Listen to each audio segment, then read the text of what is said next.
Wisconsin until 1:15 p.m.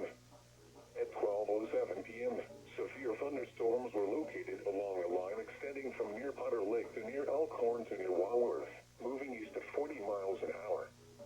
Hazard, 60 miles an hour wind gusts. Source, radar indicated. Impact, expects damage to roofs, siding, and trees. Locations impacted include Kenosha, Racine, Mount Pleasant, Pleasant Prairie, Elkhorn, Lake Geneva, Sturtevant, Union Grove, East Troy, Paddock Lake, Williams Bay, Camp Lake, Wind Lake, Twin Lakes, Rochester, Raymond, Wheatland, Yorkville, Genoa City, and Walworth. For your protection, move to an interior